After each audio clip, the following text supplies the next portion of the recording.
Illinois Key Facts. Abbreviation IL. Nicknames Land of Lincoln. The Prairie State. Capital Springfield. Flower Illinois native violet. Tree white oak. Bird Cardinal. Snack food popcorn. Motto State Sovereignty National Union. North Lynch Avenue in Chicago's dowdy and unremarkable Jefferson Park is far from glamorous, and yet I am assured that here I will find the most glamorous objects in Chicago. In all America, the most glamorous objects perhaps in the whole wide world. Oscar. On a bitterly cold morning, I find this neighborhood entirely without appeal and begin to wish I had not bothered to come. I am standing outside the door of a low, aesthetically null building, the wind and snow whipping my face with cruel icy flares. After a muffled knock, that is the most my bemittened hands can manage, the door opens. A wave of warm air wafts about me, bearing the alluring sense of kielbasa sausage, stove enamel, glue and swerve. A sedative aroma that says workshop, precision, skilled routine, cozy warmth, and breakfast, in equal and beguiling helpings. I am here to help make an Oscar, a genuine Academy Award. For I have entered the factory of R.S. Owens, where the most famous statuette in the world has been made for the last quarter-century.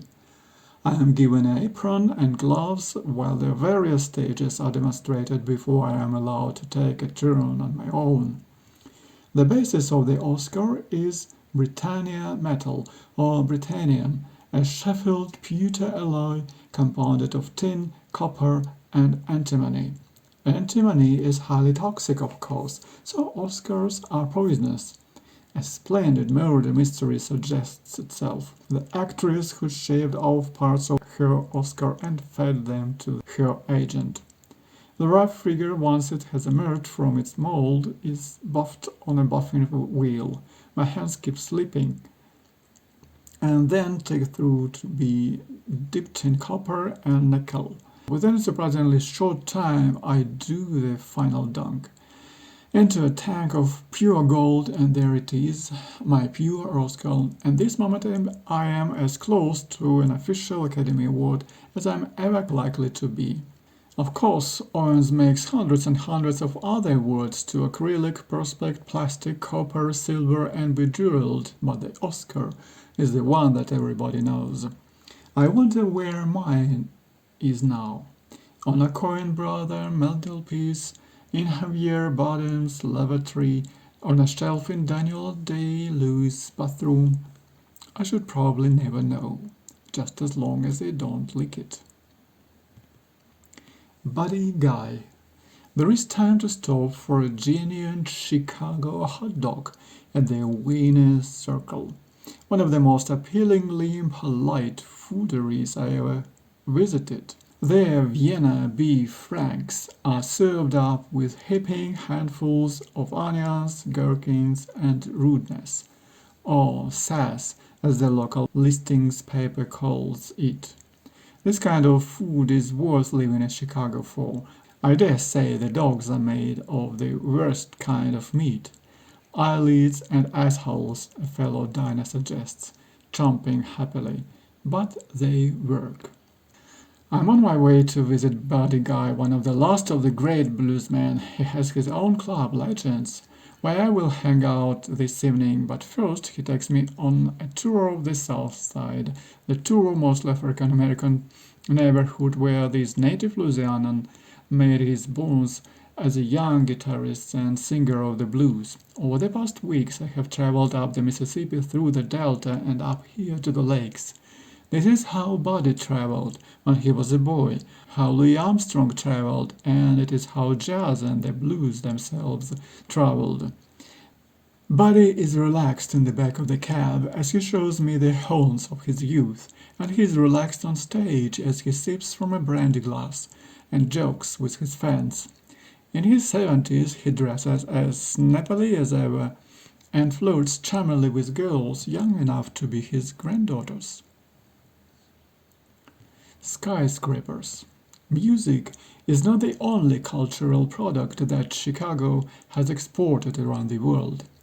I will come to that dread beach comedy in a moment, but first it is worth remarking on Chicago's preeminence as a center of great architecture. Most people who have visited both would agree that the quality of Chicago's skyscrapers is every bit as good, if not better, than New York City's. Mies van der Rohe, Frank Lloyd Wright, and Buckminster Fuller are just the best-known architects to have lived and worked in Illinois. They and their reputation attracted hundreds of others. From its completion in 1973 until the erection of the Petronas Towers in Kuala Lumpur, the tallest building in the world was the Sears Tower in Chicago's Loop, the historic heart of downtown. The view from Sears Tower skydeck at night shows that Chicago is still a heart-stoppingly beautiful city, one of the greatest in the world. That Bitch comedy.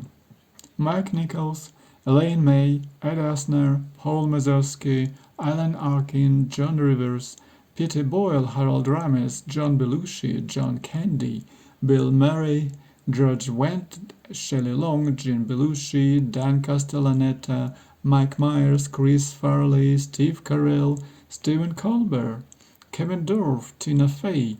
The list of Chicago's Second City alumni is extraordinarily impressive. It is here in Chicago that the traditions of improvisational sketch comedy have reached their pitch of refinement and influence. TV comedies like Saturday Night Live and Hollywood have all consistently been fed by those who have trained here. Absolutely not my thing. I may have started my life in comedy, but this kind of improvising is as alien and embarrassing to me as the prospect of ballet or powerlifting in public. It brings me out in hives just to think about it. And so, what happens when I go and pay the Chicago Second City a visit? They, charming, fluffy, gleaming, toothed, and sweet-natured everlast of one of them insist on my joining in as they rehearse. Worse than that, I am slated to participate this evening on stage, in front of an audience. Hell's teeth, arse and damnation. Never again. None of my best friends' life depended on it. I can remember almost nothing of the deep torment of the performance, which passed in an agony of embarrassment and horror. Audience members shouted things out and we had to respond to them. The troupe was all very kind afterwards and claimed that the show had gone well. But frankly, I have never dived into a vodka and tonic with such a reckless abandon in all my life. I thought I would never emerge. What a way to say goodbye to one of my favorite places in the world, Chicago, Illinois.